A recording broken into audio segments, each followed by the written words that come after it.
E agora, pessoal, nós iremos para o tema principal aqui da nossa discussão de hoje, né? Que são os componentes principais. Então, vamos tratar alguns tópicos importantes, né? De componentes principais. E aí a gente vai ver por que a gente utilizou ele para contribuir na nossa seleção de genitores, né? Para o nosso programa de melhoramento de feijão fava. Vamos falando um pouco aqui de componentes principais, mas assim, falando mais como ele nos auxilia, né, no nosso trabalho, no caso. Né? Essa figura aqui é uma figura que eu acho bastante ilustrativa, né, de uma aula de reconhecimento de padrões, né, da USP, análise de componentes principais. Então tem no YouTube essa aula, é bastante ilustrativa, né? São 11 aulas e eu recomendo, assim, tem um viés, tem uma abordagem mais estatística, né? E no nosso caso aqui a gente vai tratar mais no sentido de utilizar a análise como base na seleção dos nossos genitores. Então, aqui nessa primeira figura representa a variação total do banco de dados nosso, né? Por exemplo, a gente está trabalhando aí com 14 acessos, né? Com 9 características, então essas características elas possibilitam uma variação, né, total desse banco de dados. E o que é que a gente pretende com o componente principal? A gente pretende, né, reduzir a quantidade de dimensões, né, dessa variação em apenas duas, se possível, mas que essas duas dimensões, esses dois componentes, eles representam a maior parte possível da variação total. Né? Então aqui a gente observa aqui essa variação total, e aí aqui como é que é feita a obtenção dos componentes, né? As características, né, elas devem ser correlacionadas, né, para que a gente consiga representar bem a variação total em menos dimensões do que o conjunto original de dados. Né? Primeira coisa é essa. Por isso que a gente fez a análise de correlação. Porque se não houver correlação entre as variáveis, a gente não tem possibilidade de adotar essa análise. Então, as características originais, né, elas devem ser correlacionadas. Só que as dimensões, né, os componentes que nós iremos trabalhar, eles não são correlacionados. Então, aqui ó, nós temos essa representação aqui, ó, a variação de dados total, né, sendo representada em dois componentes. Componente 1, que detém a maior parte da variação, se a gente observar essa distância aqui, ó, há mais variação do que essa. Então, o componente principal 1, ele vai ter a maior parte da variação, e o segundo componente, né, que forma um ângulo de 90 graus com o componente 1, ou seja, que é independente do componente 1, né, ele detém a segunda maior parte da variação. E o componente 3 vai diminuindo a variação e assim por diante. Tudo bem? Então, essa é uma forma bastante ilustrativa que eu vejo da gente observar uma variação total de um banco de dados e muitos por cento dessa variação total sendo representado por dois componentes principais. Mas para que a gente consiga isso, essas características devem ser correlacionadas, né, as variáveis com os dados originais. Tudo bem? Então, desse modo aqui, eu acho que fica bastante interessante, fácil de compreender como transformar as variáveis originais, no caso, né, nos componentes, nos scores dos componentes principais. Então vamos lá. Ó. Com fava verde aqui, ó, vamos começar primeiro com fava verde. O que é que a gente observa? Que o componente 1, né, ele explicou 73% da variação e o componente 2, 18%. Então, os dois primeiros componentes representaram 91 e 52 da variação total. Isso aí vai possibilitar, né, que a gente consiga plotar, né,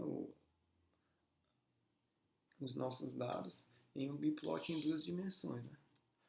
Tem vários critérios para a seleção dos componentes a serem plotados. Né? O que é comum é que, se essa variação, né, se esses 2 componentes ficarem acima de 80%, é viável que essa análise seja feita. Né?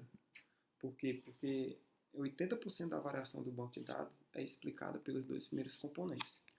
Vamos dar uma olhada aqui no R, como é que nós procederemos essa análise. Aqui eu vou fechar esse gráfico. Que vamos fazer aqui no R. Aqui eu tenho... Vou procurar aqui os dados. Aqui eu tenho os dados de fava verde, né? Vamos fazer essa análise aqui.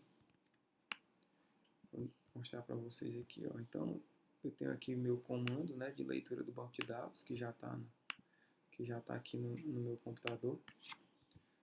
Então, eu vou ler aqui, ó. Vamos verificar aqui esse banco de dados. O que a gente observa nele aqui, ó? Nós observamos o seguinte, que nós temos, ó, qual que é a coluna de tratamentos, né? São quantos tratamentos? 3, né?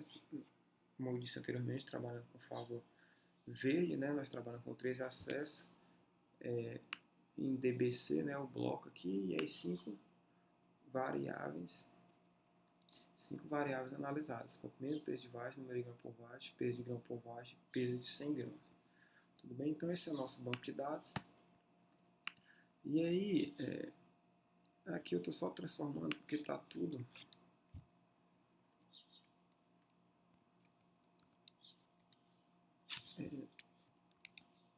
esses dados aqui, eles estão todos como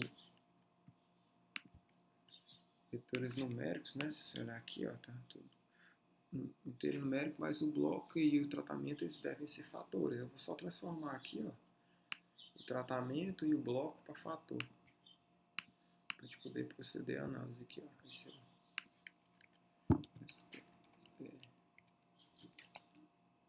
Aqui agora já transformei. Então, o tratamento e bloco agora é fator. Tudo bem? Então, vamos lá. Para eu fazer essa análise aqui, eu preciso transformar esse meu banco de dados aqui, ó. Preciso obter a média. Essa média aí eu posso fazer no Excel, né? Eu pego aqui, ó. Eu pego aqui e tiro a média aqui, faço no Excel, mas essa possibilidade de fazer aqui no próprio R, ó. O que é que eu informo? Eu digo assim, ó, eu vou fazer uma matriz, né? Que vai ter 13 linhas e 7 colunas, né? Aqui, ó. Porque eu vou ter agora, como eu tenho 3, eu vou ter 13 médias. E colunas, ó, 1, 2, 3, 4, 5, 6, 7, porque eu tenho coluna de tratamento de bloco e das 5 variedades. Então, aqui, ó. Então, eu vou montar esse banco de dados aqui. E aí, eu vou... Esse comando aqui, ó, é para a gente poder gerar essas médias aí, ó. Pronto, se eu colocar para ler esse dado aqui, a gente vai ver agora, que agora a gente tem, ó, 13 linhas que são as 13 médias. Agora eu vou só colocar o nome das colunas e o nome dos acessos aqui, ó, utilizando esses comandos aqui. Ó, como é que fica. Então agora aqui a gente já tá com o nosso banco de dados no ponto de rodar, porque a gente já está com as médias, né, de cada acesso para cada uma das características. Vamos aqui, como o pacote que a gente vai utilizar é o datasets, e aí vamos utilizar esse comando aqui para a gente poder chegar na porcentagem de explicação de cada um dos componentes. E aqui nós temos, ó, deixa eu... A gente olhar aqui, ó, componente 1, 0,73, 0,18, 0,91,52.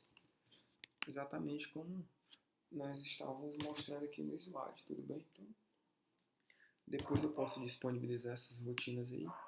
Se a gente quiser fazer um screen plot, né, para representar graficamente essa explicação, a gente pode, né, tá aqui, ó, essa explicação, tudo bem.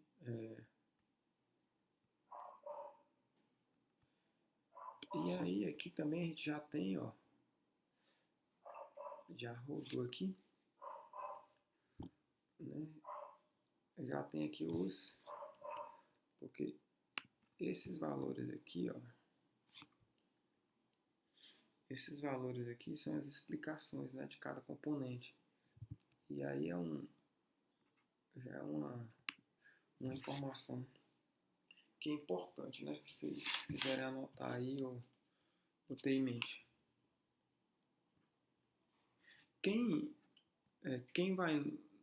nos fornece essa explicação aqui são os autovalores, certo? Quem nos dá a informação de quanto cada componente, né, explica a variação total são os autovalores, tudo bem? Então, os autovalores, né, da análise de componente principal é quem nos informa quanto da variação total cada componente explica. E aí também, outra informação importante, né, são os autovetores, né? A gente tem aqui os componentes, né? Voltando aqui, ó, tem a variação total. Quem nos diz o quanto que esse componente explica essa variação são os autovalores, né? São os autovalores. E quem vai dizer qual a característica que foi, quais as características são mais importantes para explicar essa variação aqui, são os autovetores. Aqui, ó, e aí nós temos esses valores aqui, ó. No componente 1, quais as características que mais contribuíram, né, para ele? Foi o comprimento, o peso de vagem, ó, peso de grãos por vagem, peso de 100. Você vê que eles estão todos próximos de 0,5. Nesse momento aqui a gente só se preocupa com o valor absoluto, não leva em consideração o sinal por enquanto. O componente 2, né, se a gente for lá, componente 2, qual foi a característica que mais contribuiu para a explicação desse componente? No caso do componente 2 foi a característica número de grãos por vagem. Então, o que a gente vai observar daqui para frente no biplot é o quão importantes são os autovetores, né, para a explicação de cada componente. Então, resumindo, os autovalores vão nos dar informação do quanto cada componente explica a variação total, e os autovetores, quais as características que têm maior contribuição, né, maior importância dentro de cada componente.